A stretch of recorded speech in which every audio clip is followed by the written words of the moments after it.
Ray families! Welcome to our very first virtual science fair for the summer. So this is going to be a really fun science video where I show you a simple science experiment and then you can try it at home. And then you can email me the video and you can be featured in next week's video showing off your really cool science skills.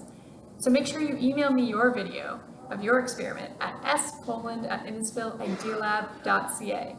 For the first week, we're going to keep it really simple and do a sink or float activity.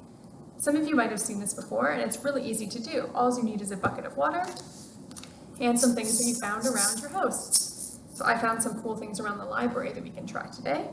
I have an egg shaker that you might recognize from our story times. I have a crayon.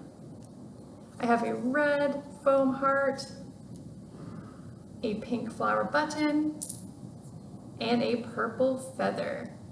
So we're going to try to put this in the water and see which ones sink and which ones float. I have two signs here. This one says sink and this one says float. So when we decide which one's which, we can put it in front of the sign so we can keep track of what sank and what was floating. All right, so let's get started. All right, we're all nice and close to my bucket now so we can see a little bit better. So what shall we try first? How about the purple feather? What do you guys think? Do you think this is going to sink? Or do you think it's going to float? It's always good to try to predict what we think is going to happen. What do you guys think? I think it's pretty light. It might be lighter than the water. So I'm going to say that this one's going to float. What do you guys think? You too? Let's see. Here we go. Look at that. Can you guys see? The feather is floating on the water. Very cool. So I'm going to take that one out, shake off some water, and I'm going to put it under the word float. So it's going to be right down here on the floor. All right, let's see. How about the crayon? What do you guys think about a crayon? It's kind of heavy. Might be heavier than the water. Should we see? I think it might sink. Let's find out. Ready? Well, there it goes. Do you see it's way down here at the bottom? The crayon was heavy and it sank.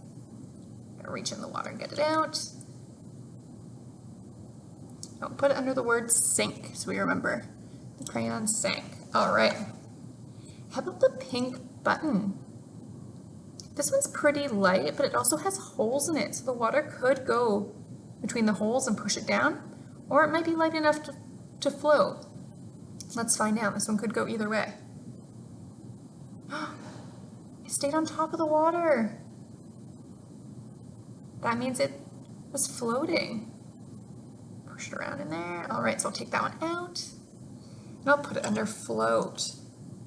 All right, what do you guys think about the foam heart? This one's pretty light. Do we think it's going to float too? Let's try. Here we go. Look at that. Right on top of the water. Do you guys see that? See right there? We have a floating heart. That's so cool. Take that out, put it under float, and the last thing is a blue shaker egg. What do you guys think about this? It's hollow, so it could float, but it's also pretty heavy and has some beads in it, so it might sink to the bottom. Let's find out. The shaker egg was floating too. Look at that. I can't even push it under. Pops right back up because it has air inside that keeps it buoyant, we call it.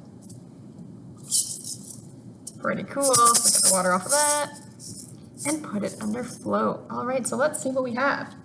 So under float, we had 4 things that were floating. We have the purple feather, the foam heart, the pink bead, and the blue shaker egg. And then their sink, the only thing that sank was the crayon. Wow, that was very interesting. And that's how easy this experiment is. So thanks for joining me for this experiment, everyone. And remember, when you film yours at home, send it to spoland@innisfilidealab.ca so you can be in next week's video. I'll see you soon.